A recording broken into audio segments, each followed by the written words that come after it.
Hello everyone, this is Shobhit Jaiswal from global medical foundation Delhi and अभी मैं Samarkand state medical university के कुछ students के साथ हूँ। Here in the city of Samarkand only. मेरे साथ कुछ स्टूडेंट्स हैं जो ग्लोबल मेडिकल फाउंडेशन के थ्रू ही आए थे, जिनमें से दो स्टूडेंट्स ऐसे हैं जो यूक्रेन से ट्रांसफर लेकर आए हैं एंड एक स्टूडेंट हमारे साथ हैं जो फ्रेश एडमिशन के जैसे आए हैं।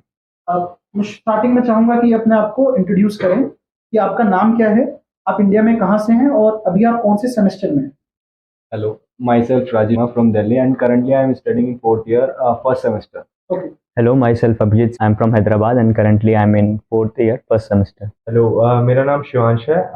मैं करंटली फर्स्ट ईयर में स्टडी कर रहा हूँ। ऑलराइट, तो सबसे पहले मैं आप लोगों से कुछ पूछना चाहूंगा क्योंकि आप यूक्रेन से ट्रांसफर लेकर आए हो, तो जाहिर सी बात है कुछ डिफरेंसेस आपको लगे होंगे, कुछ चीजें शायद सिमिलर भी हों। तो मेजर डिफरेंसेस क्या हैं एजुकेशन सिस्टम को लेकर।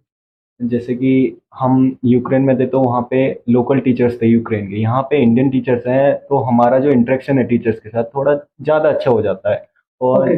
क्लिनिकल एक्सपीरियंस भी हमारा अच्छा है। ड्यूटीज़ वगैरह लगती है, नाइट ड्यूटी वगैरह लगती हैं, तो हमें मोर ज़्यादा क्लिनिकल एक्सपोजर मिल जाता है। ऑलराइट, तो ये आपने बताया पढ़ाई को लेके और आपने बताया इंडियन टीचर्स हैं यहाँ पे। अच्छा, आपका वेदर कैसा यहाँ पे है? वेदर अगर हम देखें तो जैसे दिल्ली में जनरली समर में रहता है 40 to 50 डिग्री के बीच में, जो यहाँ पे भी समरकंद में नॉर्मल वेदर वही रहता है समर के टाइम, बट लाइक दिसंबर के टाइम पे स्नोफॉल होती है, 2-3 महीने का विंटर रहता है यहाँ पे। ओके, तो आपने बताया कि यहाँ प्रैक्टिकल एक्सपोजर ज़्यादा, तो आपने अभी तक क्या-क्या चीज़ों के लिए प्रैक्टिकल एक्सपोजर के लिए कुछ देखा है? क्या-क्या आपका एक्सपीरियंस है? जैसे हमारी गायनिकी डिपार्टमेंट की क्लास लगी थी, तो कुछ क्लासेस का ऐसा कि नाइट ड्यूटी भी लगती है। फॉर एग्जांपल पीडियाट्रिक सर्जरी का भी हुआ है, गायनी का भी हुआ है एंड प्रैक्टिकल्स भी दिखाते हैं क्योंकि यहाँ पे ज़्यादातर कंपैरेटिवली ज़्यादा हॉस्पिटल्स हैं ऑलराइट, या इस समरकंद सिटी में एंड यूनिवर्सिटी से बहुत हॉस्पिटल्स एफिलेटेड भी हैं, तो टीचर्स हमें ले जाती हैं, पेशेंट्स दिखाते हैं और पेशेंट से इंटरेक्शन भी होता है। अच्छा। तो ये तो आपने पेशेंट इंटरेक्शन बताया। यूनिवर्सिटी में ओवरऑल स्ट्रिक्टनेस कैसी है पढ़ाई को लेके?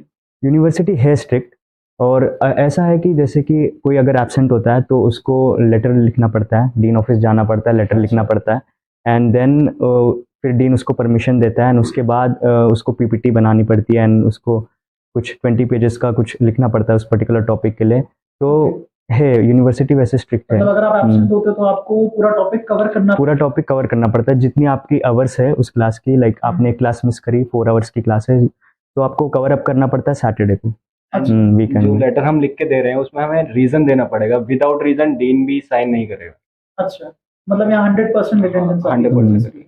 ठीक है। तो अच्छा, अब एक शायद आपका डिफरेंस हुआ होगा कि ट्रैवल बहुत चेंज हो गया है।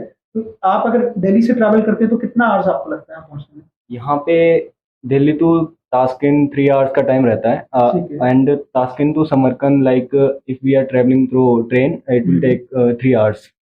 ओके, तो आप मतलब दिल्ली से ताशकंद 3 घंटे में पहुंच जाओगे, ताशकंद से आगे भी आपको ज़्यादा टाइम नहीं लगेगा। अच्छा, आप जैसे ट्रांसफर स्टूडेंट्स हो तो आप फ्लैट्स में रह रहे हो, आप खाना भी खुद से मैनेज कर रहे हो एंड काफ़ी स्टूडेंट्स फर्स्ट ईयर में तो हॉस्टल में रहते हैं, मेस करते हैं, आगे बाहर चले जाते हैं। तो मंथली आपका कैसा खर्चा आता है? जैसे आप फ्लैट में कितने शेयरिंग में रह रहे हो, कितने स्टूडेंट्स यहाँ पे आपके साथ फ्लैट में, और आपका मंथली खर्चा, रहना खाना, आपका अपना पर्सनल खर्चा मिला के कितना आता है? फिलहाल अपने फ्लैट में अभी तो 6 लोग हैं एंड हमारा लाइक मंथली अप्रोक्स 15 के हो जाता है including the flat rent and खुद के पर्सनल एक्सपेंसेस। अच्छा, फूड भी आप 15,000 में? हाँ, फूड भी हो जाता है। ओके, तो अब मैं थोड़ा फोकस शिफ्ट करूंगा फर्स्ट ईयर में। जैसे शिवांश आप हो, आप हॉस्टल में रह रहे हो, तो हॉस्टल में कैसी फैसिलिटीज आपको मिली हुई हैं? तो मोस्टली बेसिक जो नीड्स होती हैं वो फुलफिल कर दी गई हैं। जैसे कि इंडियन मेस है तो आपको इंडियन फूड अवेलेबल है और लाइक हॉस्टल में बहुत ज़्यादा क्लीन रहता है। इवन कैंपस है थोड़ा अराउंड, तो आप घूम सकते हो, टहल सकते हो आसपास। और यूनिवर्सिटी और जो क्लिनिक में भी क्लिनिकल क्लासेस होती हैं वो भी पास में बगल में ही हॉस्पिटल है, वहीं पे अटेंड करनी होती है।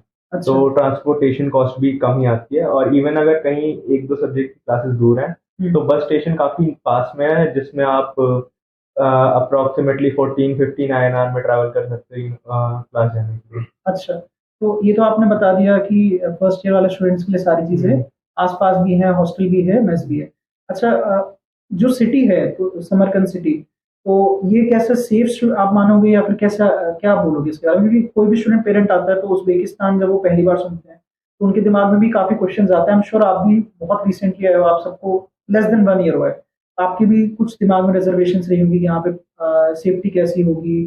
नई कंट्री है जिसके बारे में इंडिया में बहुत पॉपुलैरिटी नहीं है, बहुत लोग नहीं जानते हैं। तो कुछ आपकी शायद दिमाग में एक इमेज रहा होगा कि यहाँ पे जाने के बाद कुछ ऐसा मिलेगा, बट रियलिटी में आपने कुछ और शायद फेस किया। तो उसके बारे में आप कुछ बताओ कि आपने एक तो सेफ्टी सिक्योरिटी कैसी और आपने क्या सोचा था और यहाँ पे वैसा कुछ था कि कुछ डिफरेंट था?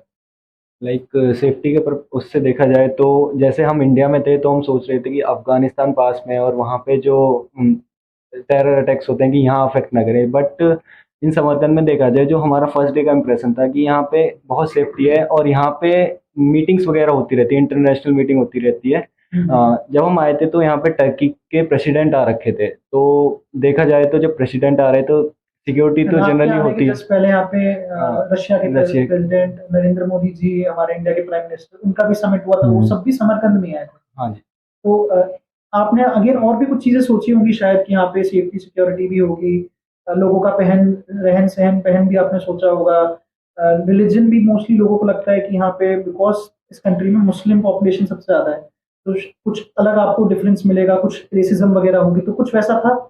नहीं, यहाँ पे ऐसा कुछ खास नहीं था कि जैसे सोचते हैं ना कि मुस्लिम कंट्री है तो थोड़ा डर लगता है, लेकिन जब हम यहाँ पर आए तो ये इंडियंस की बहुत रिस्पेक्ट करते हैं, काफ़ी ज़्यादा रिस्पेक्ट। इन्होंने जैसे कि पुरानी जो इंडियन फिल्में हैं उन इनको सारी पता है, जितनी तो हमने भी नहीं देखी होंगी, काफ़ी देख रखी है और रिस्पेक्ट बहुत ज़्यादा है यहाँ पे इंडियंस बॉलीवुड का भी बहुत बॉलीवुड का क्रेज ज़्यादा है। बहुत ज्यादा। यहाँ पे जैसे कि आप शॉप्स में भी जाओगे तो वो अच्छे से आपको देखते हैं, खुश होते हैं कि हाँ ये आया है एंड ऑल, तो अच्छे से ट्रीट भी करते हैं। पहले दिन हम रहे थे होटल में, तो वहाँ का जो स्टाफ था उन्होंने भी अच्छा ट्रीट किया हमें, एंड बहुत ही फ्रेंडली है ये लोग यहाँ के। अब प्लस मैं ये पूछना चाहूंगा कि फर्स्ट ईयर में आपके जो इंडियन टीचर्स हैं और यहाँ पे लोकल टीचर्स भी हैं, तो उनके साथ आपका एक्सपीरियंस कैसा रहा? तो बेसिकली जैसे इंडियन टीचर्स हैं तो वैसे भी जैसे हम फॉरेन स्टूडेंट्स होते हैं तो हमें हमेशा से एक झिझक होती है लोकल टीचर्स के साथ कि हमको कोई डाउट आ जाता है तो एक लैक ऑफ कम्युनिकेशन होता है कि हम इनसे वो डाउट कैसे क्लियर करें। किया जाए? बट इंडियन टीचर्स का एक फेमिलियर टच होता है, तो इवन आप डाउट नहीं भी पूछते हो तो वो कहीं ना कहीं उन्हें समझ में आ जाता है कि ये नहीं समझ पा रहा बच्चा, तो वो दूसरे मेथड्स भी ट्राई करते हैं, इवन वीडियो सजेस्ट करते हैं। कभी क्लासेस में प्रोजेक्टर्स में वीडियोस चला देते हैं कि 3D व्यू दिखा के उसे समझा सके। जैसे कि खासकर एनाटॉमी के जो स्ट्रक्चर्स होते हैं वो हम टेक्स्ट बुक या वर्ड से नहीं समझ पाते हैं, तो सर जो होते हैं वो स्ट्रक्चर्स ले आते हैं, उसे जो उसके डिटेल्स मैप्स होते हैं वो हमको बताते हैं। मार्किंग्स होती हैं जो बोन्स की, जैसे मार्किंग्स हो गई, मसल के ओरिजिन इंसर्शन है, तो वो 3D स्ट्रक्चर्स के साथ हमें दिखा देते हैं। ओके, तो मतलब इंडियन टीचर होने का आपको काफी एडवांटेज है। ठीक है, तो थोड़ा हम इंफॉर्मेशन चाहते थे और हमारे जो ग्लोबल मेडिकल फाउंडेशन के कुछ फ्रेंड्स आए हुए हैं उन्होंने हमें काफी अच्छा इंफॉर्मेशन भी दे दिया, तो मैं आपको थैंक यू कहना चाहूंगा and I will close this video.